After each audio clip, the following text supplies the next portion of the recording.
Hello प्यारे साथियों, स्वागत है आप सभी का इस प्यारे से ब्यूटीफुल से channel study Guru with Pintu sir में। तो प्यारे साथियों, मैं आशा करता हूं कि सभी लोग मस्त होंगे, स्वस्थ होंगे, पढ़ाई लिखाई कर रहे होंगे। तो प्यारे साथियों, ये जो पिछली वन शॉट वीडियो थी आप लोग देख ही चुके होंगे।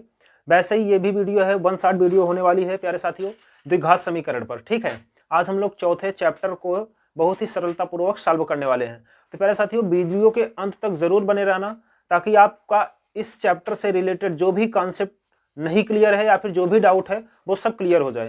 प्यारे साथियों, एक वीडियो में मैं पूरे चैप्टर को रिवीजन कराने वाला हूं और पूरे चैप्टर में जितने टाइप के सवाल बनते हैं उतने टाइप का सवाल मैं आपके सामने प्रस्तुत करने वाला हूं। तो प्यारे साथियों, वीडियो के अंत तक बने रहना, तभी आप कुछ सीख पाओगे। और अगर चैनल पर नए हो तो चैनल को सब्सक्राइब कर लो और वीडियो को अपने दोस्तों तक जरूर शेयर करो। ठीक है, लास्ट में आप लोग लाइक करना भूल जाते हो प्यारे साथियों, इसलिए मैं अभी कहता हूं कि अभी लाइक कर दो। ठीक है, आप लोग अभी वीडियो को लाइक कर दो। इसके बाद देखिए, पूरे वीडियो को अंत तक देखिएगा, धैर्यतापूर्वक कॉपी कलम लेकर के आप लोग बैठ जाइए।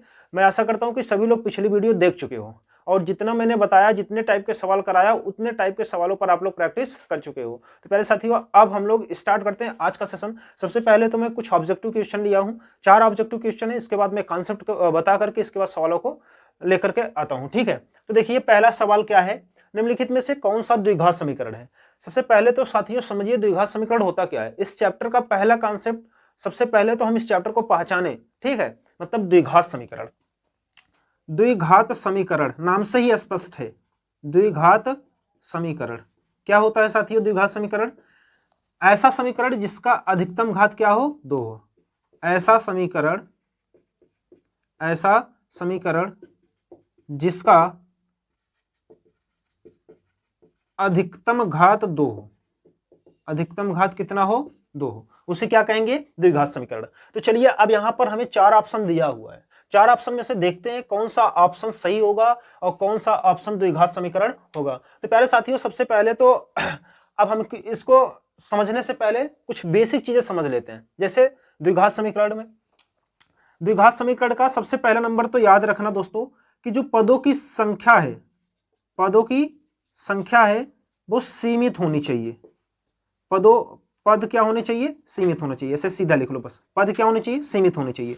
दूसरी कंडीशंस तो ये पालन होना चाहिए, जैसे ये देखिए, 1 पद, 2 पद, 3 पद, आगे और नहीं है ना, ये पद सीमित है। ठीक है, दूसरी कंडीशंस तो यह है कि जो चर राशियों की गुणांक है, चर राशि का गुणांक, चर राशि का गुणांक वास्तविक संख्या होना चाहिए, वास्तविक संख्या होना चाहिए। ठीक है, तीसरी कंडीशंस तो यह है प्यारे साथियों कि जो पद हैं, मतलब जो चर राशियां हैं, इसके जो घातांक है वो पूर्ण संख्या में होने चाहिए, वो भी धनात्मक। ठीक है, जो घात है वो धनात्मक पूर्णांक होने चाहिए,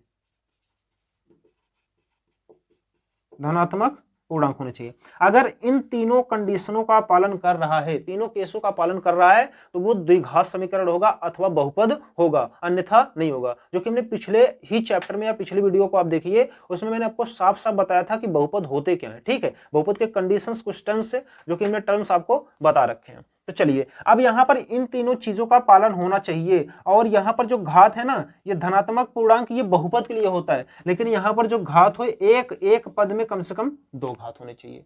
ठीक, चलिए अब यहां पर देखते हैं प्यारे साथियों, इसके तो 2 पद हैं, लेकिन यहां पर अंडर रूट लग गया। अंडर रूट का मतलब होता है 1/2, और इसके घात क्या हो गए? 1/2 हो गए, जो कि एक कंडीशन हमारी क्या हो गई? अनफॉलो हो गई, क्योंकि हमने क्या बताया था आपको? धनात्मक पूर्णांक होना चाहिए। ठीक है, दूसरा, अगर इसको हम इधर गुणा करेंगे तो घाते 3 हो जाएगा, और घाते कितना होना चाहिए? 2 होना चाहिए। ये भी कंडीशंस गलत हो जाएगी। यहां पर देखिए प्यारे साथियों, अगर हम x के पावर 2 को ऊपर ले जाएंगे तो x के पावर -2 हो जाएगी, जो कि यहां पर भी घात क्या हो गया? ऋण पूर्णांक आ गया, इसलिए ये भी कंडीशंस अनफॉलो कर गए।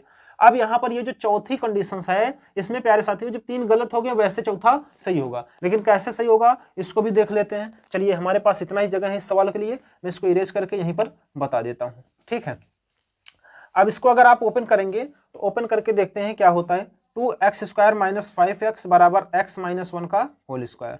तो यहाँ पर 2x² - 5x, यहाँ पर -b का होल स्क्वायर है, a² + b² - 2ab। यहाँ पर 2x² है, इधर आएगा माइनस हो जाएगा, तो क्या बचेगा? x²। ये 2x² इधर आएगा, 2x से इधर आएगा प्लस हो जाएगा, तो -3x, ये इधर आएगा तो -1 बराबर 0। यहाँ पर देखिए ये घात भी 2 है, इसके पद भी सीमित हैं, और इसके जो गुणांक है चर राशियों का गुणांक जो है वो भी क्या है, वास्तविक संख्या है, इसलिए ये कंडीशंस क्या है, सही है। ठीक, समझ में आ गया होगा दोस्तों। अब इसके बाद नेक्स्ट क्वेश्चन की ओर चलते हैं। यदि समीकरण x square minus 4x plus के बराबर 0 का एक मूल 6 है तो हमें के का मान बताना है, अर्थात जो एक मूल दिया है x का मान वो 6 दिया है। ठीक है, अब यहां पर जो x square minus 4x plus के बराबर 0 है, इसमें रखते हैं 6 का स्क्वायर माइनस 4 गुणे 6 प्लस के बराबर 0, तो 36 हो जाएगा और 6 चौकुआ 24 हो जाएगा, प्लस के बराबर 0। अब यहाँ पर के का मान निकालेंगे तो 36 में से 24 गए 12, इधर आएगा तो क्या हो जाएगा, इधर आएगा तो -12 हो जाएगा। के का मान क्या आया प्यारे साथियों, -12। ऑप्शन नंबर ए सही होगा। ठीक है, चलिए अब यहां पर देख लेते हैं 5x square minus 3x minus 2 का 2 बराबर 0 के मूल होंगे, मतलब यहां पर 2 मूल होने चाहिए, क्योंकि इसके घात कितने हैं, 2 हैं, हमें 1 दिया है तो 1 का भी देख लेते हैं, x का मान निकालते हैं, 2 मान आएंगे, 2 में से 1 जो इसमें रहेगा वही सही होगा। तो यहां पर देखिए 5x square minus 3x minus 2 बराबर 0। अब इसका हम कर लेते हैं गुणनखंड। ठीक है, ये 5 दूना 10 हो जाएगा, 10 का ऐसा खंड करिए कि घटाने पर 3 आ जाए, तो 5x square minus 5x plus 2x minus 2 बराबर 0। अब यहाँ पर देखिए 5x कॉमन हो जाएगा, तो यहाँ पर बचेगा x माइनस 1, यहाँ पर प्लस 2 कॉमन ले लेंगे तो क्या बचेगा, x माइनस 1 बराबर 0। एक ब्रैकेट में x माइनस 1 आएगा, दूसरे में 5x प्लस 2 बराबर 0। यदि x बराबर 0, सॉरी x माइनस 1 बराबर 0, तो x बराबर क्या मिलेगा, 1 मिलेगा। अच्छा, एक मूल्य निकल का आया ना, ये ऑप्शन में है क्या, नहीं है, तो हम अगले वाले से चेक कर लेते हैं। मतलब 5x प्लस 2 बराबर 0, तो 5x बराबर -2 और x बराबर -2/5, ये वाला ऑप्शन में है, ये वाला ऑप्शन में है सर, ये आपका राइट आंसर हो जाएगा, ऑप्शन नंबर डी। समझ में आया प्यारे साथियों। ठीक है, ये फैक्टर है, बस गुणनखंड है, जो कि आप कक्षा 8 और 9 7 में भी पढ़ चुके हैं। ठीक है, चलिए अब क्वेश्चन नंबर 4 को देखते हैं। द्विघात समीकरण के मूलों का अस्तित्व नहीं होता है यदि, ये बहुत इंपॉर्टेंट है दोस्तों, अभी हम आपको ये कॉन्सेप्ट बहुत विस्तार में समझाने वाला हूं, लेकिन यहाँ पर जो इसका कंडीशंस है वो पहले यहाँ पर ऑब्जेक्टिव में समझ लेते हैं, बाकी इसको बहुत ही विस्तार से समझाने वाले हैं। ये जो डी लिखा है प्यारे साथियों, डी मतलब विविक्तकर है, डिस्क्रिमिनेंट। ठीक है, ये विविक्तकर है। अब ये मूल का अस्तित्व नहीं होता है, कब नहीं होता है, जब हमारा जो विविक्तकर का मान होता है वो ऋणात्मक आता है, अर्थात 0 से कम, 0 से कम। तो यहां पर डी का मान, यहां पर देखिए ये 0 से ज्यादा है, इसलिए ये कंडीशंस नहीं हो सकती, 0 के बराबर रहेगा तो भी नहीं हो सकती, और ये नन तो है नहीं, ये दोनों नहीं है। अब इसको देख लेते हैं, ये कंडीशंस है 0 से छोटा है, मतलब जो डी का मान है वो 0 से कम है, 0 से कम मतलब ऋणात्मक, और जब ऋणात्मक मान आएगा तो वहां पर मूलों का अस्तित्व नहीं होता है। ठीक है प्यारे साथियों, चलिए मैं आशा करता हूं कि आप लोग बहुत विधिवत ढंग से चारों सवाल सीख गए होंगे। चलिए प्यारे साथियों, अब थोड़ा सा हम कॉन्सेप्ट की चर्चा करते हैं, कॉन्सेप्ट को डिस्कस करते हैं, इसके बाद हम लोग सवाल की तरफ चलते हैं, जो कि कुछ वर्ड प्रॉब्लम सवालें हैं और कुछ वैसे भी सवालें हैं। ठीक है, जिसको हम क्रम बाय क्रम बहुत ही आसानी से सॉल्व करते हुए चलते हैं। तब तक आप लोग वीडियो को शेयर करते रहें। क्वेश्चन नंबर 5 देखिएगा प्यारे साथियों। पहले 5 सवाल देखने से पहले हम आपको कॉन्सेप्ट सिखाएंगे। ठीक है, ये द्विघात समीकरण के जितने कॉन्सेप्ट हैं, बस ये कॉन्सेप्ट सीख लो, इसके बाद आपका ये चैप्टर पूरा खलास हो जाएगा, कोई भी क्वेश्चन रुकेगा नहीं, बहुत ही सरलता पूर्वक आप सॉल्व कर ले जाओगे।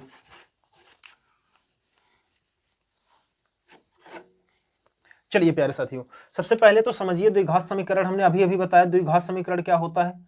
द्विघात समीकरण जिसके घात क्या हो, जिसके घात 2 हो, अधिकतम जिसके घात क्या हो, 2 से क्या कहते हैं, द्विघात समीकरण। अगर हम द्विघात समीकरण के व्यापक समीकरण की बात करूं, व्यापक समीकरण जो इसका मुख्य समीकरण होता है वो किस टाइप का होता है प्यारे साथियों, ax square plus bx plus c बराबर 0, जहां a 0 के बराबर नहीं होता है। ठीक है, अगर a 0 के बराबर हो जाएगा तो ये पूरा 0 हो जाएगा, तब तो द्विघात समीकरण बनेगा ही नहीं। अब यहां पर समझिए प्यारे साथियों, सबसे पहले तो यहां पर जो विविक्तकर होता है, इसको लिखते हैं डी से हैं, ये होता है बी स्क्वायर माइनस 4ac। ठीक है, बी स्क्वायर माइनस 4ac। अब यहां पर समझिएगा थोड़ा सा, कंडीशंस है प्यारे साथियों, कंडीशंस 3 है, 3 कंडीशंस है। पहला कंडीशंस क्या है, दूसरा कंडीशंस क्या है, तीसरा कंडीशंस क्या है, तीनों क्रम बाई क्रम सीख लेते हैं। पहला कंडीशंस तो ये है प्यारे साथियों, जो d बराबर बी स्क्वायर माइनस 4ac का मान है, अगर हम इसको निकालते हैं ये 0 से बड़ा आ जाता है, ठीक है, मतलब धनात्मक आता है। जो d का मान है वो क्या आता है, धनात्मक आता है, धनात्मक, ठीक है। जब d का मान धनात्मक आएगा प्यारे साथियों, तो यहां पर हम लोग समझेंगे कि मूलों का अस्तित्व है, मूलों का अस्तित्व है, ठीक है। मतलब जो मूल होंगे, जो मूल होंगे वो मूल अलग अलग होंगे, अलग अलग, अलग अलग होंगे और वास्तविक होंगे, ठीक है, अलग अलग होंगे और वास्तविक होंगे, ठीक है, मूल अलग अलग होंगे, वास्तविक होंगे। और दूसरी कंडीशन ये है, जो d बराबर बी स्क्वायर माइनस 4ac है, अगर इसका मान 0 के बराबर आ गया, अर्थात जो d का मान है वो 0 के बराबर आ गया, तो भी मूलों का अस्तित्व होता है, तो भी मूलों का अस्तित्व होगा, ठीक है। अर्थात हम यह कह सकते हैं कि जो मूल हमें प्राप्त होगा वो बराबर होगा और वास्तविक होगा, ठीक है। अतः जो मूल प्राप्त होगा वो क्या होगा, मूल बराबर व वास्तविक होंगे, ठीक है प्यारे साथियों। ये दूसरी कंडीशन है। और तीसरी कंडीशन ये है, अगर d बराबर बी स्क्वायर माइनस 4ac का जो मान है वो आ जाए 0 से, जो है 0 से छोटा, ठीक है, 0 से छोटा, अर्थात जो d है वो 0 से छोटा हो, तो यहां पर ये ऋणात्मक आएगा, क्या आएगा, ऋणात्मक। अगर वैल्यू ऋणात्मक आ गई बी स्क्वायर माइनस 4ac का, तो प्यारे साथियों ये जो होगा ये मूलों का अस्तित्व नहीं होगा, मतलब यहां पर मूलों का अस्तित्व नहीं होगा, अस्तित्व नहीं होगा। अर्थात हम यह कह सकते हैं कि इनके मूल वास्तविक नहीं होंगे, अर्थात काल्पनिक होंगे। अतः इनके मूल वास्तविक नहीं होंगे, वास्तविक नहीं होंगे। जब वास्तविक नहीं होंगे तो क्या होंगे, अर्थात करके ये भी लिख लेना, अर्थात इनके मूल क्या होंगे, काल्पनिक होंगे, काल्पनिक होंगे, ठीक है प्यारे साथियों। अब हमारे हिसाब से ये कॉन्सेप्ट आप सीख गए होंगे। अगर ये कॉन्सेप्ट आप सीख गए हो तो आगे के सवाल जितने भी हैं सब मक्खन की तरह लगेंगे, ठीक है। चलिए अब हम इसके आगे चलते हैं प्यारे साथियों सवाल की तरफ। अब कुछ वर्ड प्रॉब्लम सवाल और कुछ इस कॉन्सेप्ट पर आधारित सवाल लेकर के आपको साथ साथ लेकर के चलते हैं, ठीक है। और बहुत धैर्यता से सवाल को पढ़िएगा, समझिएगा, इसके बाद जवाब दीजिएगा। चलिए सवाल नंबर 1 आप देखिए प्यारे साथियों, स्क्रीन पर सवाल आपको दिख रही होगी, क्वेश्चन नंबर 1 मैं पढ़ रहा हूं, आप लोग स्क्रीन पर देख करके पढ़ते रहिए, इसके बाद उसका अपने दिमाग से थोड़ा सा कैलकुलेशन करने का प्रयास करिए, ठीक है। जो कॉन्सेप्ट मैं बताया हूं उसी से रिलेटेड है। सबसे पहले तो यहां पर कह क्या रहा है, ये इस टाइप का सवाल प्यारे साथियों मैं करवाया हूं अभी पहला क्वेश्चन, लेकिन फिर भी आप देख लीजिए क्वेश्चन और इस टाइप का, ठीक है। तो कह रहा है कि जांच कीजिए कि क्या निम्न द्विघात समीकरण है, जांच करना है कि क्या निम्न द्विघात समीकरण है। इसमें जो पहला क्वेश्चन दिया हुआ है प्यारे साथियों, पहला क्वेश्चन क्या दिया हुआ है कि x square minus 2x, x square minus 2x बराबर -2 और 3 माइनस एक्स, यही है ना, ठीक है। अब प्यारे साथियों इसमें पूछा है कि यह द्विघात समीकरण है या नहीं है। हमने आपको क्या बताया, जिनके अधिकतम घात क्या हो, 2 हो, वो क्या होते हैं, द्विघात समीकरण होते हैं। इसको पहले ओपन करके देखते हैं। एक्स स्क्वायर माइनस 2x, इसका अंदर गुणा करेंगे तो -3 दूना 6 और माइनस माइनस प्लस 2x, ठीक है। ये यहाँ पर देखिए इधर आएगा तो माइनस हो जाएगा, एक्स स्क्वायर माइनस 4x और ये इधर आएगा तो प्लस 6 बराबर 0। अर्थात हम ये कह सकते हैं कि ax square plus bx plus c बराबर 0 के रूप का है ना, है कि नहीं है। और वैसे हमने जो कॉन्सेप्ट बताया, कॉन्सेप्ट क्या बताया, पदों की संख्या सीमित होनी चाहिए और इसके बाद जो एक घात है वो कम से कम 2 हो, अधिकतम क्या हो, 2 हो और धनात्मक हो, ठीक है। इसके बाद हमने बताया था कि पदों जो चर राशियां उनका गुणांक क्या होना चाहिए, वास्तविक होना चाहिए। ये सभी टर्म्स का पालन कर रहा है, इसलिए क्या है, द्विघात समीकरण है। इसके बाद लगे हाथ दूसरा भी देख लेते हैं। अगला सवाल क्या है प्यारे साथियों, कह रहा है कि x माइनस 2 और x plus 1, x minus 2 x plus 1 और अगले ब्रैकेट में है x माइनस 1 और x+3, x+3। ठीक है, ये सवाल है। अब इसको ओपन करके देखते हैं, इसका मल्टीप्लाई इसमें फिर इसमें, तो हो जाएगा x² + x। अब इसका मल्टीप्लाई इसमें फिर इसमें, हो जाएगा -2x फिर -2 बराबर ऐसे इसका इसमें हो जाएगा x² + 3x, इसका इसमें फिर -x -3। चलिए यहाँ पर देखिए ये सेम है, चिन्ह इधर भी धनात्मक इधर भी धनात्मक, तो क्या होते हैं आपस में कट जाते हैं प्यारे साथियों। अब यहाँ पर आप इसको अगर जोड़ेंगे घटाएंगे तो -x -2 मिलेगा, इधर 2x और -3 मिलेगा, इसके भी घात 1 है इसके भी घात 1 है। आप पक्षांतर करेंगे तो जुड़ेगा घटेगा, ना कि घात में कोई परिवर्तन होगा। ठीक है, तो इसके घात क्या है 1 है, ये द्विघात समीकरण नहीं है, स्पष्ट है नहीं है, लिख देना यह ax² + bx + c = 0 के रूप का नहीं है, इसलिए यह द्विघात समीकरण नहीं है। ठीक है प्यारे साथियों, समझ गए। चलिए अब चलते हैं नेक्स्ट क्वेश्चन की ओर। नेक्स्ट क्वेश्चन देखिएगा प्यारे साथियों, ये वर्ड प्रॉब्लम है। ठीक है, स्क्रीन पर आपको क्वेश्चन दिख रहा होगा, आप लोग पढ़ते रहिए, एक बार थोड़ा सा पढ़िए, अपने आप से पढ़िए, एक बार सवाल को समझिए, इसके बाद हम पढ़ करके बता रहे हैं। प्यारे साथियों कह रहा है, सवाल क्या कह रहा है कि एक आयताकार भूखंड का क्षेत्रफल 528 मीटर स्क्वायर है, क्षेत्र की लंबाई चौड़ाई के 2 गुने से 1 अधिक है। जो लंबाई है वो चौड़ाई के 2 गुने से 1 अधिक है, हमें भूखंड की लंबाई और चौड़ाई ज्ञात करनी है। चलिए समझिए। ठीक है, यहाँ पर देखिए जो सवाल दिया है, मतलब एक आयताकार भूखंड है, ये मान लेते हैं आयताकार भूखंड हो गया। अब इस आयताकार भूखंड का जो क्षेत्रफल दिया हुआ है वो कितना है प्यारे साथियों, 528 मीटर स्क्वायर। ठीक है, 528 मीटर स्क्वायर। इसके बाद कह रहा है कि इसकी लंबाई जो है वो चौड़ाई के 2 गुने से 1 अधिक है। मान लेते हैं इसकी जो चौड़ाई है वो x है, वो क्या है x है, इसके 2 गुने से मतलब 2x से 1 अधिक है क्या, लंबाई। ये लंबाई है और ये चौड़ाई है। ठीक है, तो यहां पर हम लिख लेते हैं, माना आयताकार भूखंड की चौड़ाई x मीटर तथा लंबाई कितनी होगी प्यारे साथियों, लंबाई 2x + 1 मीटर है।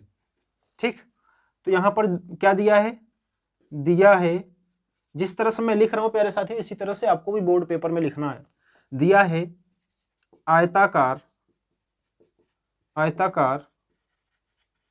भूखंड का क्षेत्रफल बराबर 528 मीटर स्क्वायर। ठीक है, चलिए तो अब यहां पर हम लोग जानते हैं कि जो आयत का क्षेत्रफल होता है वो लंबाई गुणे चौड़ाई होता है। ठीक है, यहां पर क्षेत्रफल बराबर मैं डायरेक्ट लिख रहा हूं लंबाई गुणे चौड़ाई।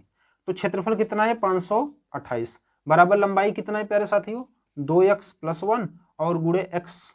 ठीक, इसका अंदर गुणा कर लेते हैं, तो 528 बराबर क्या होगा, 2x² + x। अब इसको इधर कर लेते हैं, 2x² + x इधर आएगा तो -528 बराबर 0, ये मिल गया।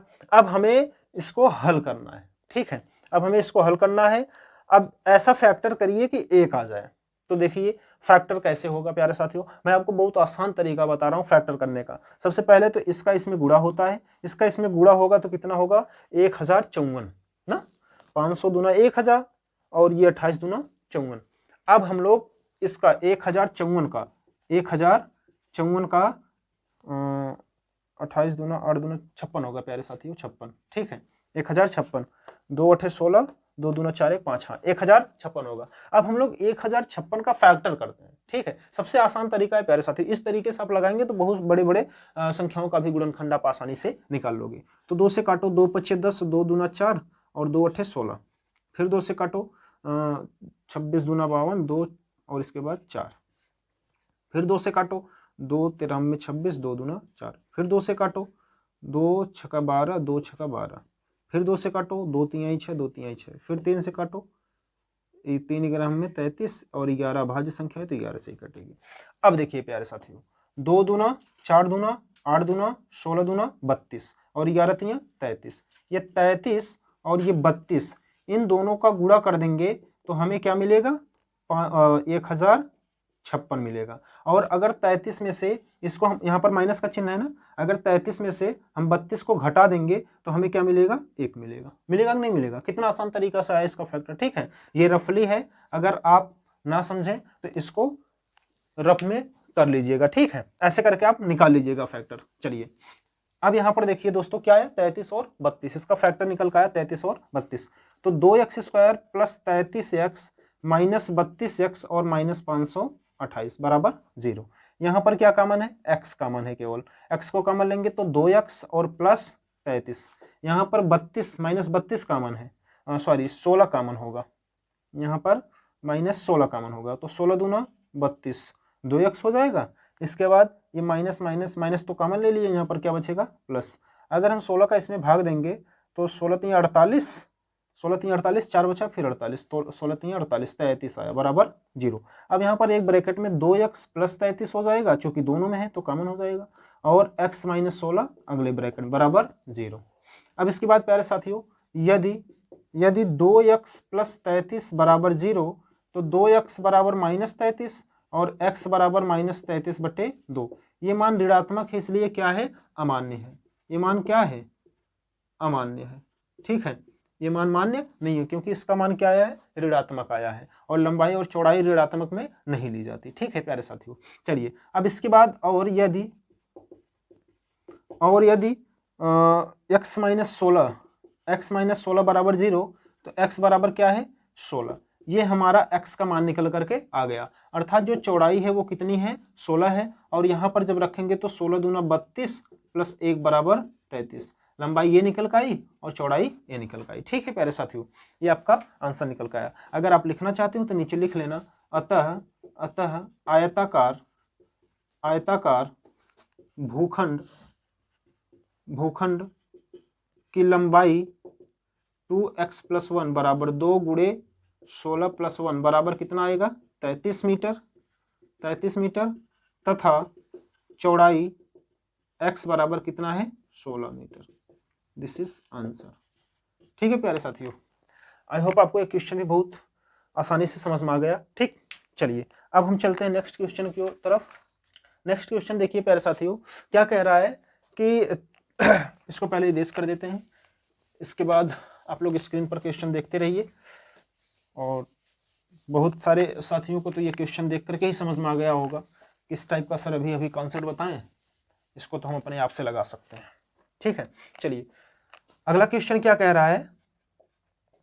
अगला क्वेश्चन कह रहा है कि द्विघात समीकरण 3x² minus 2 under root 6x plus 2 बराबर 0 के मूल ज्ञात कीजिए। ठीक है, इसके मूल ज्ञात करने हैं। क्या है?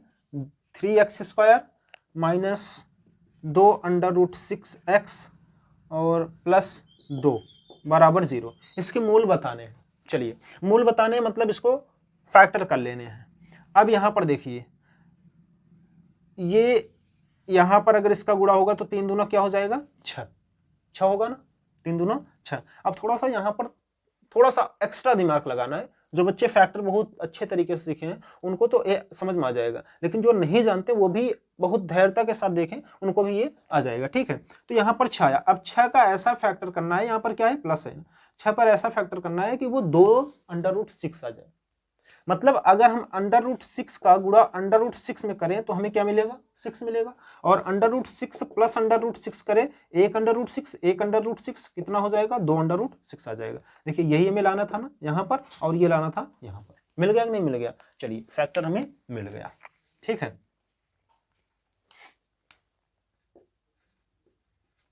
तो हम इसका फैक्टर करेंगे 3x² minus under root 6x और minus under root 6x plus 2 बराबर 0। मिला कि नहीं? थोड़ा सा चेंजिंग करना पड़ेगा। इस 3 को हम ऐसे लिख सकते हैं, under root 3 multiply under root 3x² लिख सकते हैं ना। और यहाँ पर माइनस, इसको हम ऐसे लिख सकते हैं, ये जो अंडर रूट 6 है इसको हम ऐसे लिख सकते हैं 2 गुणे अंडर रूट 3x, 2 3 6, यही तो होगा। इसके बाद इसको भी हम ऐसे लिखते हैं अंडर रूट 2 गुणे अंडर रूट 3x और प्लस अंडर रूट 2 गुणे अंडर रूट 2 बराबर 0। ठीक है, अब यहाँ पर देखिए दोस्तों, इसमें और यहाँ पर देखिए इसमें क्या क्या कॉमन है। इसमें देखेंगे तो √3 इसमें भी है, इसमें भी है, x इसमें भी है, इसमें भी है, तो √3x को हम कॉमन ले लेते हैं। तो क्या मिलेगा प्यारे साथियों, यहाँ पर हमें √3 मिला और एक x मिला, यहाँ पर हमें 2 अंडर रूट मिलेगा और ये कट जाएगा, ठीक है, √2 मिला माइनस। अब यहाँ पर देखिए क्या कॉमन है, √2 कॉमन है, तो यहाँ पर क्या मिला √3x और यहाँ पर प्लस सॉरी यहाँ पर क्या मिलेगा, माइनस है तो ये माइनस कॉमन लिया ना, तो माइनस को कॉमन लेंगे तो यहाँ पर क्या मिलेगा, माइनस मिलेगा, ठीक है, और क्या मिलेगा √2 बराबर 0। अब यहाँ पर √3x माइनस √2 एक ब्रैकेट में हो जाएगा और √3x माइनस √2 एक ब्रैकेट में हो जाएगा। यदि √3x माइनस √2 बराबर 0 तो √3x बराबर √2, x बराबर √2/3, ये इधर जाएगा बटे में हो जाएगा, एक मूल ए निकल का गया, ठीक है। और दूसरा मूल निकालेंगे तो भी यही निकलेगा, चूंकि दोनों क्या है, सेम है, दोनों क्या है, सेम है। तो यहाँ पर जो दूसरा मूल है, यदि √3x माइनस √2 बराबर 0 तो √3x बराबर √2 और x बराबर मिल जाएगा √2/3। मतलब जो मूल हमें मिला x बराबर क्या मिला, 2/√3 और 2/√3, दोनों मूल क्या है, समान है। ये हमारा आंसर निकल करके आ गया, ठीक है प्यारे साथियों। चलिए, बहुत इंपॉर्टेंट दोस्तों ये एक सवाल है, ठीक है, इसको विधिवत ढंग से प्रैक्टिस करके जाना। चलिए अब नेक्स्ट क्वेश्चन की ओर चलते हैं, जो कि क्वेश्चन आपको स्क्रीन पर दिख रही होगी। क्वेश्चन क्या है, कह रहा है कि गुणनखंड विधि से निम्न द्विघात समीकरणों के मूल ज्ञात कीजिए। जिस तरह से अभी हमने सवाल लगाया, सेम टू सेम इसी तरह का सवाल है, ठीक है प्यारे साथियों। तो एक आपको हम होमवर्क में देते हैं, ये होमवर्क में आप लगाएंगे, एक सवाल होमवर्क में है, ठीक है, बाकी दूसरा हम करवाते हैं। ये सरल है, x² माइनस 3x और -10 बराबर 0। ये गुणनखंड विधि से मूल ज्ञात करने हैं, ठीक है, मूल ज्ञात करना है ये गुणनखंड विधि से, ठीक है। बाकी नेक्स्ट क्वेश्चन हम करवाते हैं, ठीक। नेक्स्ट क्वेश्चन जो स्क्रीन पर दिख रहा है, देखिए स्क्रीन पर क्या है कि 2x² माइनस x और प्लस 1/8 बराबर 0, ये सवाल है प्यारे साथियों, ठीक है। इसको देखिए, यहाँ पर कुछ नहीं तो बटे 1 कर लेते हैं, यहाँ पर कुछ नहीं तो बटे 1 कर लेते हैं। इसका एलसीएम क्या है, 8, तो 8 दूना 16x² माइनस 8x प्लस 1, 8 का इसमें भाग देंगे तो 1, 1 का ऊपर गुणा बराबर 0, तो हमें मिलेगा 16x² माइनस 8x प्लस 16 बराबर 0।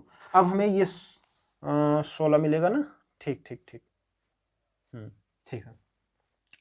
अब 8 कम 8, सॉरी प्यारे साथियों, यहाँ पर हमें मिलेगा 1, ठीक है, 8 कम 8 1 मिलेगा, ठीक। अब इसका गुणा इसमें होगा, इसका गुणा इसमें होगा, तो 16 का फैक्टर करो ताकि 8 आ जाए, 4 चौक 16, 4 4 8, तो यहाँ पर हो जाएगा 16x² माइनस 4x प्लस 1 बराबर 0। तो यहाँ पर 4x को कॉमन लेंगे तो 4x माइनस 1 मिलेगा, यहाँ पर -1 को कॉमन लेंगे तो 4x माइनस 1 बराबर 0। तो 4x माइनस 1 एक कोष्टक हो जाएगा, 4x माइनस 1 एक कोष्टक हो जाएगा। यहाँ पर देखिए दोनों के मूल समान है, तो x बराबर क्या मिलेगा, 1/4 और 1/4, जिससे अभी हमने सवाल करवाया था, वैसे इसमें भी आपको मिल जाएंगे x के दोनों समान मान, ठीक है। समझ में आया प्यारे साथियों। चलिए इस टाइप के सवाल आप जरूर प्रैक्टिस करिएगा प्यारे साथियों। चलिए अब चलते हैं नेक्स्ट क्वेश्चन की ओर। वीडियो को आप शेयर नहीं कर रहे हो तो शेयर कर दो प्यारे साथियों, और लाइक नहीं किए तो अभी लाइक कर दो, ठीक है। चलिए नेक्स्ट सवाल देखिए, इंपॉर्टेंट है, जो कि वर्ड प्रॉब्लम है। ऐसे ऐसे बीच बीच में एक एक वर्ड प्रॉब्लम लाता रहूंगा। तो क्या है कि 6 नंबर सवाल क्या है, मतलब एक कुटीर उद्योग एक दिन में कुछ बर्तनों का निर्माण करता है। एक विशेष दिन यह देखा गया कि प्रत्येक नग की निर्माण लागत जो है उस दिन के निर्माण किए बर्तनों की संख्या से 2 गुने से 3 अधिक थी। यदि उस दिन कुल निर्माण लागत 90 रुपए थी तो निर्मित बर्तनों की संख्या और प्रत्येक नग की लागत ज्ञात कीजिए।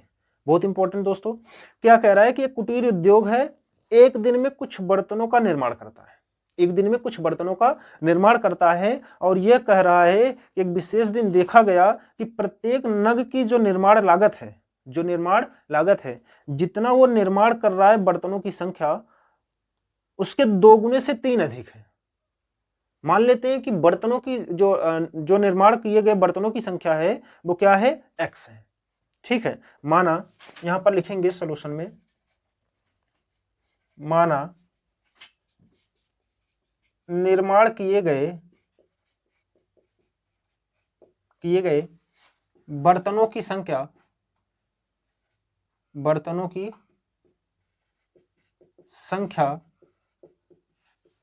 x है। ठीक है, जब बर्तनों की संख्या x है तो जो एक नग बोले तो एक बर्तन जो तैयार हो रहा है उसकी कीमत कह रहा है कि जो बर्तनों की संख्या है उसके 2 गुने से 3 अधिक है। ठीक है, मतलब जो एक नग, यहां पर लिख देता हूं, एक नग का निर्माण लागत बर्तनों की संख्या के 2 गुने से 3 अधिक है। संख्या x है, इसके 2 गुने से 3 अधिक है। और कह रहा है कि उस दिन जो निर्माण की गई कुल निर्माण लागत थी वो कितनी है, 90 रुपए। कितनी, 90 रुपए। बोले तो अगर एक बर्तन की कीमत इतनी है और x बर्तन बन रहे हैं तो एक बर्तन की कीमत का x जो पूरा बर्तनों की संख्या है उसमें गुणा कर देंगे तो हमें जो बराबर खर्च मिलेगा, जो लागत मिलेगा वही तो होगा। और जो कि दिया है कुल लागत कितना है, 90 रुपए है। तो यहां पर लिखेंगे, क्या लिखेंगे, प्रश्नानुसार। ठीक है, बर्तनों की संख्या x है और एक बर्तन की जो लागत है वो 2x + 3 है, बराबर कुल कितना रुपए है, 90 रुपए है। इसके अंदर गुणा करते हैं, 2x² plus 3x plus 3x minus 90, ये इधर आएगा -90 बराबर 0। 90 दूना 180। अब 180 का ऐसा फैक्टर करो कि माइनस करने पर 13 आ जाए, इसका इसमें गुणा होगा 180। अब कर लेते हैं, 180 का फैक्टर कितना लाना है, माइनस करने पर 3 लाना है। तो 2 9 18, 2 45, इसके बाद 3 15, 3 5 5 करना 5 5 3 15 और 3 दूना 6 दूना 12, 12 और 15, इन दोनों का अंतर क्या है प्यारे साथियों, 3 है और इनका गुणनफल क्या है, 180 है। ठीक, चलिए अब यहां पर देखिए तो क्या मिलेगा, 2x² माइनस या plus 15x minus 12x minus 90 बराबर 0। तो यहां पर x कॉमन है, x को कॉमन ले लेंगे, 2x प्लस 15 माइनस यहाँ पर 6 को कॉमन ले लेंगे, 6 को कॉमन लेंगे तो क्या मिलेगा, 6 दूना 12, 2x माइनस माइनस प्लस हो जाएगा, माइनस को कॉमन ले लिए प्लस हो जाएगा, और 15 छक्का 90 बराबर 0। तो 2x प्लस 15 एक ब्रैकेट में मिल जाएगा और x माइनस 6 एक ब्रैकेट में मिल जाएगा।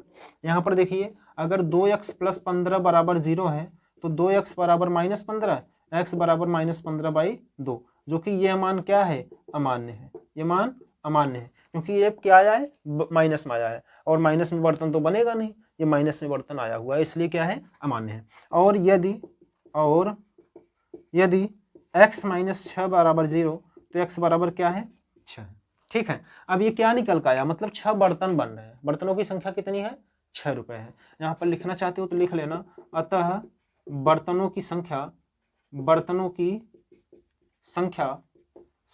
x बराबर कितना है, 6,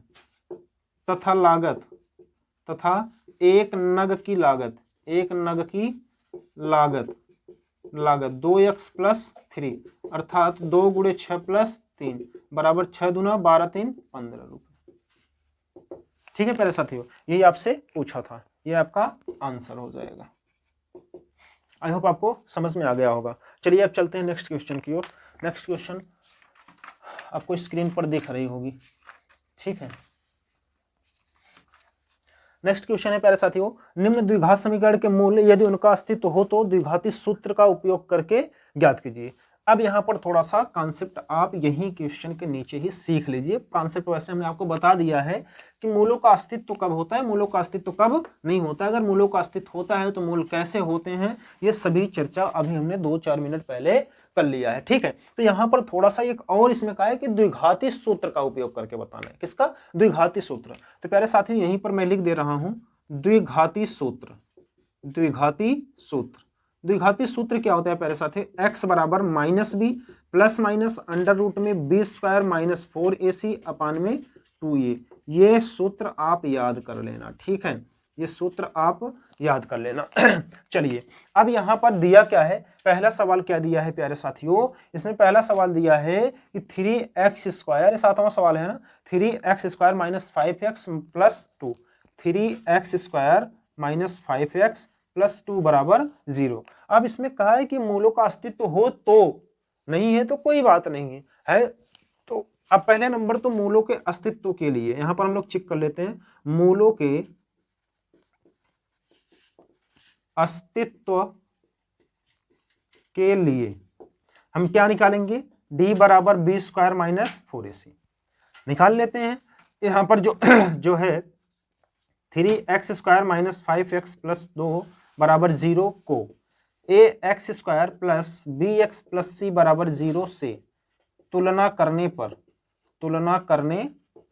जब तुलना करेंगे तो a का मान 3 मिलेगा, b का मान क्या मिलेगा -5 मिलेगा और c का मान 2 मिलेगा। तो हमें विविक्त का d बराबर क्या निकालना है, b² माइनस 4ac।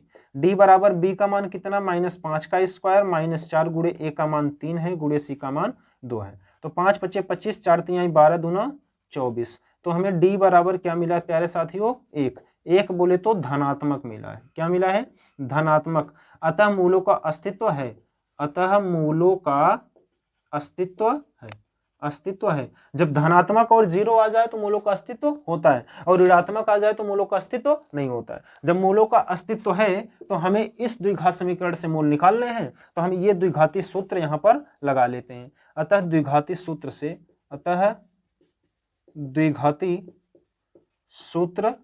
तो द्विघाती सूत्र क्या है, x बराबर minus b plus minus under root में b² माइनस 4ac/2a। अच्छा यहाँ पर देखिए प्यारे साथियों, ये किसका मान निकल कर आया, एक किसका मान निकल कर आया, b² माइनस 4ac का ना, तो यही मान हम यहाँ पर रख देते हैं। नहीं तो आप ये मान भी आप उठा करके रख सकते हैं, वैसे आना यही है। तो चलिए x बराबर माइनस b का मान क्या है -5, तो हम -5 रख दिए, प्लस माइनस अंडर रूट में b का मान -5 का स्क्वायर और -4 गुणे a का मान 3 गुणे c का मान 2 बटे में 2 गुणे 3, ठीक है, a का मान 3 है। चलिए x बराबर माइनस माइनस प्लस हो जाएगा और प्लस माइनस अंडर रूट में 5 × 5 = 25 -24 और बटे में 2 × 3 = 6। अब यहाँ पर देखेंगे तो 5 प्लस माइनस 1 आएगा, 1 का वर्गमूल 1 हो जाएगा और बटे 6। अब यहाँ पर जब धनात्मक आया है तो दोनों मूल अलग अलग होंगे। यहाँ पर एक बार पॉजिटिव चिन्ह ले लेते हैं, पॉजिटिव चिन्ह लेने पर जब पॉजिटिव चिन्ह लेंगे तो x बराबर 5 प्लस 1 बटे 6 और 5 1 क्या हो जाएगा 6 बटे 6, 6 × 9 = 6। तो x का क्या मान निकल कर आया 1। और यहाँ पर जब निगेटिव चिन्ह लेंगे तब क्या मिलेगा, निगेटिव चिन्ह लेने पर जब निगेटिव चिन्ह लेंगे तो x बराबर 5 माइनस 1 बटे 6, 4 बटे 6, 2 दूना 4, 2 × 3 = 6, ये मान निकल करके आ जाएंगे। ठीक है प्यारे साथियों, ये मूल है। मूल क्या है, एक है और दूसरा 2/3 है। आई होप आपको समझ में आ गया होगा। चलिए अब हम दूसरा क्वेश्चन स्लाइडिंग पर लगाते हैं। एक बार आप लोग प्रैक्टिस करिए, नहीं आता है तो फिर वीडियो को चालू करके आगे देखिएगा। ठीक है, क्वेश्चन देखिए स्लाइड पे दिख रहा होगा प्यारे साथियों। सूत्र आप याद कर लेना, जरूर याद कर लेना। एक विविक्तकर का सूत्र है, एक द्विघाती सूत्र है। बस इस चैप्टर में यही 2 सूत्र है ही। ठीक है, क्या है 2x² माइनस 2 अंडर रूट, ये 2x² minus 2 under root 2x और प्लस 1 बराबर 0। ठीक है, अब ये बताना है कि अगर मूलों का अस्तित्व है तो हम इसको आगे हल करेंगे और मूलों का अस्तित्व नहीं होगा तो हम द्विघाती सूत्र लगा करके आगे हल नहीं करेंगे। ठीक है, तो मूलों का अस्तित्व है या नहीं है इसको कैसे चेक करेंगे। सबसे पहले तो इसको हम ax² plus bx plus c बराबर 0 से तुलना करते हैं। ठीक है, तुलना करते हैं तो a बराबर क्या मिलेगा 2 मिलेगा, b बराबर -2 करड़ी में 2 मिलेगा, c बराबर 1 मिलेगा। तो हम यहाँ पर लगाते हैं विविक्तकर। क्या, विविक्तकर के सूत्र से विविक्तकर क्या होता है, d बराबर b² माइनस 4ac। तो d बराबर b का मान क्या है प्यारे साथियों, -2 करड़ी में 2 का स्क्वायर और -4 गुणे 2 गुणे 1। तो ये हो जाएगा, करड़ी में 2 का होगा तो 2 और 2 दूना 4 दूना 8, -4 दूना 8। ठीक है, अब यहाँ पर क्या मिला 0 मिला, मतलब मूलों का अस्तित्व है। यहाँ पर भी मूलों का अस्तित्व है। अब जब मूलों का अस्तित्व है तो अब हम इसको द्विघाती सूत्र से हल करते हैं। ठीक है, द्विघाती सूत्र क्या होता है, x बराबर -b प्लस माइनस करड़ी में b² माइनस 4ac/2a। इसका मान क्या मिला प्यारे साथियों, 2 मिला है ना। अब हम वैसे भी जानते हैं जब 0 आता है तो दोनों मूल क्या होते हैं, समान होते हैं। यहाँ पर देख भी लीजिए आप, समान होते हैं। x बराबर माइनस b का मान क्या है प्यारे साथियों, माइनस माइनस प्लस हो जाएगा, 2 करड़ी में 2, ठीक है, बटे 2 और a का मान क्या है 2, 2 दूना 4, ठीक। बाकी ये इसका मान अभी अभी हमने निकाला, क्या आया 0, इसके स्थान पर प्लस माइनस 0 लिखने का कोई अर्थ नहीं है, ठीक है। x बराबर 2 दूना 4, करड़ी में 2 बटे 2, इसका क्या हो जाएगा, आंसर आ जाएगा, ठीक है दोस्तों। और अगला मूल भी इसका क्या होगा, करड़ी में 2 बटे 2 ही होगा। समझ में आया प्यारे साथियों। चलिए अब इसके बाद हम लोग चलते हैं नेक्स्ट क्वेश्चन की ओर, ठीक। नेक्स्ट क्वेश्चन क्या है प्यारे साथियों, निम्न समीकरण के मूल ज्ञात कीजिए। क्वेश्चन स्क्रीन पर दिख रहा है, ठीक है, क्वेश्चन स्क्रीन पर दिख रहा है, तो फटाफट से आप हल कर डालिए इसको, बहुत ही सरल सवाल है। निम्न समीकरणों के मूल ज्ञात कीजिए, क्या है, x माइनस 1/x बराबर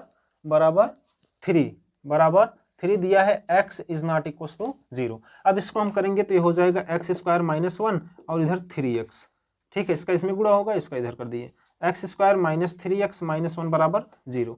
तो इसके मूल कैसे निकलेंगे, इसके फैक्टर भी तो संभव नहीं है, तो मूल इसके ऐसे ही निकलेंगे। जब फैक्टर संभव ना हो तो वहां पर लगाते हैं द्विघाती सूत्र, ठीक है। अब यहाँ पर लगाएंगे द्विघाती सूत्र से, सबसे पहले द्विघाती सूत्र को लगाने से पहले ax square plus bx plus c बराबर 0 से तुलना कर लेना, ठीक है। तो a बराबर क्या मिलेगा 1, b बराबर -3 और c बराबर -1। तो यहाँ पर लगाएंगे द्विघाती सूत्र से, द्विघाती सूत्र से, तो क्या होता है x बराबर -b plus minus under root में b square minus 4ac upon 2a, ठीक है। तो x बराबर -b, तो ये माइनस माइनस क्या हो जाएगा, चलो मैं लिख दे रहा हूँ, प्लस माइनस अंडर रूट में b स्क्वायर का मान क्या है -3 का होल स्क्वायर और -4 गुणे a का मान क्या है 1 और c का मान -1 है, ठीक, बटे 2 गुणे 1। चलिए x बराबर माइनस माइनस प्लस हो जाएगा, 3 प्लस माइनस 3 3 9 और माइनस माइनस प्लस हो जाएगा, 4 1 4 बटे 2 1 2। x बराबर 3 प्लस माइनस करड़ी में 13 9 4 13 बटे 2, ठीक है। अब यहाँ पर जब पॉजिटिव चिन्ह लेंगे तो x बराबर क्या मिलेगा 2 करड़ी में 13 बटे 2, और जब निगेटिव चिन्ह लेंगे तो x बराबर क्या मिलेगा 3 माइनस करड़ी में 13 बटे 2, ठीक है। यही हमारा आंसर आ जाएगा। आई होप प्यारे साथियों समझ में आ गया होगा आपको। चलिए अब हम लोग चलते हैं नेक्स्ट क्वेश्चन की ओर, इसी का दूसरा क्वेश्चन है प्यारे साथियों। दूसरा क्वेश्चन क्या है, 1/x प्लस 4 प्लस, सॉरी यहाँ पर माइनस है, minus 1/x minus 7 is equal to 11 बटे 30, ठीक है, 11 बटे 30। अब इसको हल करते हैं, इसका तिर्यक गुणा करते हैं तो x माइनस 7, इसका इसमें करते हैं तो -x माइनस 4 अपान में x प्लस 4 और x माइनस 7 बराबर 11 बटे 30, 11 बटे 30। चलिए अब यहाँ पर देखिए x से x कैंसिल, 7 4 11 -11, इसका अंदर गुणा कर देते हैं, x square minus 7x plus 4x 7 चौक 28 माइनस 28 बराबर 11 बटे 30, 11 से 11 कैंसिल, ऊपर 1 बचा, 30 1 30, इसका इधर गुणा हो जाएगा, तो x स्क्वायर और यहाँ पर 7 में से 4 गए माइनस 3x माइनस 28 बराबर क्या मिलेगा 30, ठीक है। पक्षांतर तो आपको आता ही होगा, इसको हमने इधर किया, इसको इधर कर दिया, ठीक। चलिए अब अगर 30 को इधर करेंगे तो x स्क्वायर माइनस 3x इधर आएगा तो माइनस 28 और माइनस 30 बराबर 0, माइनस 30 बराबर 0, ठीक है। x स्क्वायर माइनस 3x और इसमें क्या होगा माइनस 8 3 2 5 58 बराबर 0। अब 58 का ऐसा फैक्टर करिए कि 3 आ जाए, 58 का फैक्टर ऐसा करिए कि 3 आ जाए, ऐसा संभव है? ऐसा नहीं संभव है, ऐसा संभव ही नहीं है। चलिए अब इसको भी हम क्या करते हैं, a बराबर यहाँ पर देखेंगे तो 1, b बराबर -3 और c बराबर -58, इसको भी द्विघाती सूत्र से लगाते हैं, x बराबर -b plus minus under root में b square minus 4ac upon 2e। तो x बराबर -b, b का मान माइनस है, ये माइनस माइनस प्लस हो जाएगा, और प्लस माइनस अंडर रूट में b का मान 3 -3 का स्क्वायर -4 गुणे a का मान कितना है 1 और c का मान कितना है -58 और बटे में क्या हो जाएगा 2 गुणे 1। चलिए x बराबर 3, 3 प्लस माइनस 3 त्रिक 9 और प्लस इसका इसमें गुणा होगा 8 चौक 32 और 5 चौक 20, 20 3 23 बटे 2। तो ये हो जाएगा 3 प्लस माइनस अंडर रूट में 9 2 11 और 3 1 4 और 241। ठीक है, 241 बटे 2। 241 का फैक्टर संभव है? 241 का फैक्टर संभव नहीं है, तो एक बार पॉजिटिव चिन्ह ले लो। क्या मिलेगा? x का मान, x का मान मिलेगा 3 प्लस अंडर रूट में 241 बटे 2। और अगर निगेटिव चिन्ह लोगे तो क्या मिलेगा? 3 माइनस 241 बटे 2। ये इसका आंसर आ जाएगा। ठीक है प्यारे साथियों, चलिए आई होप आपको ये सवाल भी बहुत अच्छे से समझ में आ गया। चलिए अब नेक्स्ट क्वेश्चन देखिए, वर्ड प्रॉब्लम है प्यारे साथियों। क्या है सवाल? सवाल नंबर 10 क्या कह रहा है कि 3 वर्ष पहले रहमान की आयु वर्षों में का व्युत्क्रम और अब से 5 वर्ष बाद मतलब पश्चात आयु के व्युत्क्रम का योग 1/3 है। उसकी वर्तमान आयु ज्ञात कीजिए। अब यहाँ पर देखिए, अच्छा अगर हम आपसे एक क्वेश्चन करें तो पहले आप मेरे क्वेश्चन का जवाब दीजिए प्यारे साथियों। जैसे मैं कहूँ आज मैं अगर 10 साल का हूँ, आज अगर मैं 10 साल का हूँ तो 2 साल बाद कितने साल का रहूंगा? 2 साल पहले कितने साल का रहूंगा? 10 में से 2 निकाल दो, 8 साल। अगर आज मैं 10 साल का हूं और मैं पूछूं 5 साल बाद कितने साल का रहूंगा तो आप क्या बताओगे? 10 प्लस 5 15 साल ना। तो वैसे यहां पर भी वर्तमान आयु मुझे नहीं पता है, वर्तमान आयु हम मान लेते हैं कि माना रहमान की वर्तमान आयु, माना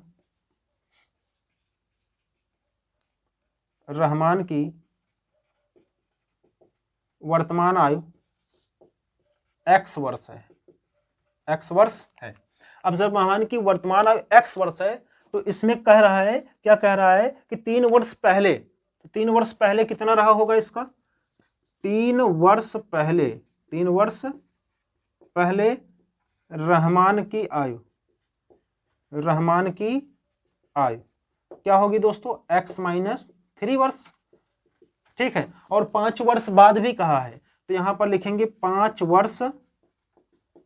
वर्ष बाद रहमान की आयु कितनी होगी? x प्लस 5 वर्ष ना। अब प्रश्नानुसार क्या कह रहा है कि 3 वर्ष पहले और 5 वर्ष बाद के आयु का व्युत्क्रम जो है कितना दिया हुआ है? 1/3 है। मतलब 1/x माइनस 3 और प्लस 1/x प्लस 5 बराबर कितना है? 1/3 है। इसका गुणा कर लेते हैं, x प्लस 5 और इसका करेंगे तो x माइनस 3 अपान में x माइनस 3 एक ब्रैकेट में, दूसरे में x प्लस 5 बराबर 1/3।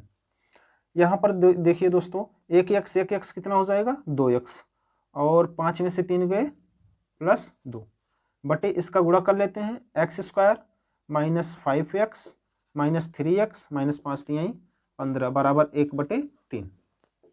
चलिए अब इसका इसमें गुणा होगा तो यहाँ पर देखिए 3 दूना 6x प्लस 6 और इसका इधर गुणा कर देते हैं x स्क्वायर और माइनस 3 माइनस 5 कितना होगा? माइनस 5 3 8x और माइनस 15। तो इसको इधर कर देते हैं, इन सबको इधर कर देते हैं, x स्क्वायर इधर जाएगा माइनस हो जाएगा, माइनस 8x माइनस 6x और माइनस 15 ये इधर जाएगा माइनस 6 बराबर 0। तो क्या मिलेगा? x स्क्वायर माइनस 8 6 14x और 15 6 21 माइनस 21 बराबर 0। अब इसका फैक्टर क्या होगा? इसका फैक्टर संभव है? इसका फैक्टर 7 3 21 7 3 10 ही होता है। हमें यहाँ पर 14 माइनस में लाना है ना, माइनस लाना है तो संभव नहीं है।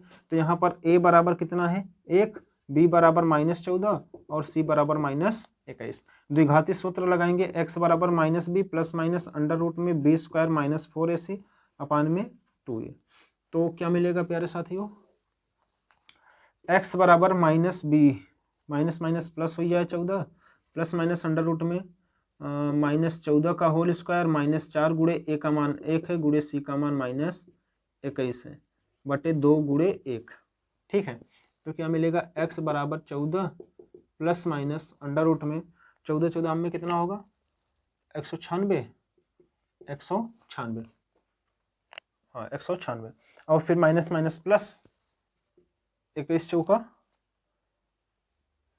84, 21 चौका 84, ठीक, बटे में 2। तो x बराबर 14 प्लस माइनस अंडर रूट में कितना होगा 0 और कितना हो गया 9 8 17, 17 1 280, यही होगा ना, हाँ ठीक है 280 बटे 2। चलिए अब 280 का फैक्टर करके आप निकाल लीजिएगा। अब यहाँ से x का मान आप निकाल लीजिएगा, ठीक है।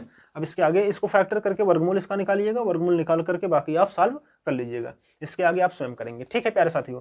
तो आपको ये समझ में आ गया होगा। इस टाइप के क्वेश्चन तो 2-3 करवा चुका हूँ ना, अब तो आप कर सकते हो कैलकुलेशन, अब कर लेना आराम से। चलिए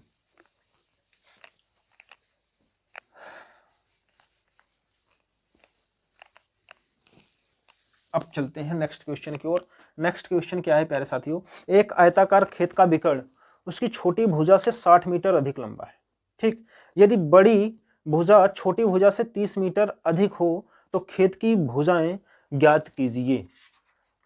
अभी हमारे पास सवाल और पड़े हुए हैं प्यारे साथियों, इसके बाद अभी 2 3 4 5 6 सवाल अभी रह जाएंगे, ठीक है। तो चलिए फटाफट से कवर करते हैं हम लोग। एक आयताकार खेत का विकर्ण, यहां पर हम चित्र के माध्यम से समझाते हैं। एक आयताकार खेत का विकर्ण, सवाल में क्या कह रहा है, एक आयताकार खेत का विकर्ण उसकी छोटी भुजा से 60 मीटर अधिक लंबा है। बोले तो ये अगर हम मान लेते हैं x, इसकी चौड़ाई है x है, इससे 60 मीटर अधिक लंबा है तो x प्लस 60 हो जाएगा। और इसकी और यदि बड़ी भुजा छोटी भुजा से 30 मीटर अधिक लंबा है, मतलब x प्लस 30 है इसकी लंबाई, और ये है डायगोनल, मतलब d से लिख देते हैं, ठीक है। विकर्ण है तो खेत की भुजाएं ज्ञात करनी, मतलब लंबाई और चौड़ाई बतानी है। आप लिखना चाहते हो तो यहां लिख लेना। माना मैं बोल दे रहा हूं, आप लिखिएगा, ठीक है। माना आयताकार खेत की चौड़ाई x मीटर, ठीक, x मीटर है, तो प्रश्नानुसार जो विकर्ण है वो क्या होगा x प्लस 60 और लंबाई x प्लस 30 होगा, ठीक, इतना लिख लेना। तो प्यारे साथियों आयत का ये जो विकर्ण होता है, ये जो विकर्ण है, ठीक है, ये जो विकर्ण है अगर ये x है तो ये भी तो x ही होगा। ये देखिए लंब है, आधार है, ये कर्ण है, तो यहाँ पर लगाएंगे पाइथागोरस प्रमेय, इसका नामकरण कर देते हैं ABCD। यहाँ पर लिखेंगे त्रिभुज ABC में पाइथागोरस प्रमेय से। तो पाइथागोरस प्रमेय क्या होता है, कर्ण पर बना वर्ग शेष दोनों भुजाओं के वर्गों के योग के बराबर होता है, ठीक है। तो यही लगाएंगे। तो कर्ण क्या है x प्लस 60 का होल स्क्वायर, और बराबर लंब क्या है x प्लस 30 का होल स्क्वायर, और प्लस आधार क्या है x स्क्वायर। अब प्यारे साथियों इसको हल कर लेते हैं। a square plus b square मतलब 3600, 60 का स्क्वायर 3600 प्लस 2ab, 60 दूना 120x बराबर इसका करेंगे तो a स्क्वायर प्लस 900 और plus 2ab 60x plus x square. यहाँ पर एक एक्स स्क्वायर से एक एक्स स्क्वायर कैंसिल हो जाएगा, ठीक है। एक एक्स स्क्वायर बचा हुआ है, सबको उधर कर लेते हैं, सबको उधर कर लेते हैं। एक्स स्क्वायर प्लस 60x ये अपनी जगह पर है, और इसको इधर करेंगे तो माइनस 120x, और इसको इधर करेंगे तो माइनस 3600 बराबर 0। तो एक्स स्क्वायर माइनस 60x और माइनस 3600 बराबर 0। अब इसका फैक्टर आप लोग करेंगे, ठीक है। अब इसका फैक्टर आप लोग करेंगे, आप लोग करके बताइएगा कि आपका सवाल आया कि नहीं आया, ठीक है। इसका फैक्टर करके निकाल लीजिएगा प्यारे साथियों। x का मान निकालिएगा, x का मान जो भी आएगा वो यहाँ पर रख देंगे तो आपको लंबाई मिल जाएगी, और यहाँ पर तो आपको चौड़ाई दिया जो मिलेगा वही होगा, ठीक है। इसके बाद विकर्ण भी आप निकालने चाहे तो निकाल सकते हैं, ठीक। चलिए अब चलते हैं नेक्स्ट क्वेश्चन की ओर।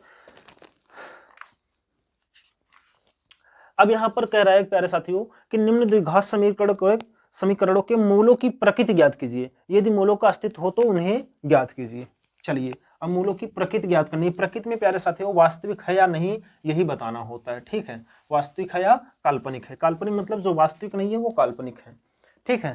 पहला सवाल क्या है, 2x square minus 3x plus 5, 2x square minus 3x plus 5 बराबर 0, ये है, ठीक है। अब कह रहा है कि इसका अस्तित्व है या नहीं है, ठीक। मूलों की प्रकृति बतानी है, तो हम सबसे पहले डी निकालेंगे। डी मतलब विविक्त कर बी स्क्वायर माइनस 4ac। अगर यहाँ से देखेंगे तो ए का मान 2 है, बी का मान -3 है और सी का मान +5 है। ठीक, 5 है। ठीक है, तो यहाँ पर देखेंगे तो बी का मान -3 का स्क्वायर -4 गुणे ए का मान 2 है, सी का मान 5 है, तो 3 त्रिक 9 -4 25 20 दूना 40। ये क्या आ गया? -31। ये -31 आया, तो क्या है? ऋणात्मक है ना, मतलब मूलों का अस्तित्व नहीं है। अर्थात यहाँ पर जो मूल है, अर्थात मूल कैसे होंगे? वास्तविक नहीं होंगे, वास्तविक नहीं होंगे। ठीक है, अतः इसका अस्तित्व नहीं है। नीचे लिख लेना, अतः अस्तित्व नहीं है, इसका आंसर हो जाएगा। ठीक है प्यारे साथियों, आई होप आपको समझ में आ गया होगा। चलिए नेक्स्ट क्वेश्चन क्या है? 3x² - 4 करड़ी में 3x + 4 = 0। ये इसका नेक्स्ट क्वेश्चन है। अब यहाँ पर देखेंगे a का मान क्या है? 3 है, b का मान क्या है? -4 करड़ी में 3 है और c का मान क्या है? 4 है। तो अस्तित्व के लिए b² - 4ac, ये d बराबर निकाल लेते हैं। तो d बराबर यहाँ पर b का मान क्या रखेंगे? -4 करड़ी में 3 का होल स्क्वायर, -4 गुणे a का मान 3 है, c का मान 4 है। तो 4 चौकों 16 और 3 16 तियाँ 48, -4 चौकों 16 तियाँ 48। यहाँ पर क्या मिला? 0। मतलब जब 0 मिल गया तो मूलों का अस्तित्व है, अतः अस्तित्व है। यहाँ पर लिख लेना, अतः अस्तित्व है। अर्थात जो मूल हैं वो मूल क्या है? वास्तविक व बराबर है। ठीक, बराबर है। अब यहाँ पर जो मूल मिले हैं वो हमें वास्तविक मिले हैं और बराबर होंगे, क्योंकि 0 आ गया है, डी बराबर। ठीक है, तो प्यारे साथियों अब हम इसको हल करते हैं। ठीक है, अब हम इसको हल करते हैं। कैसे हल करेंगे? आप फैक्टर कर लीजिए, 4 तिहाई 12। अब 12 का ऐसा फैक्टर करिए कि 4 कड़ी में 3 आए। ठीक है, ऐसा फैक्टर करिए, या फिर आप x बराबर -b ± (b² - 4ac/2a) इस वाले सूत्र पर रख करके आप निकाल सकते हैं। दोनों मान समान आएंगे।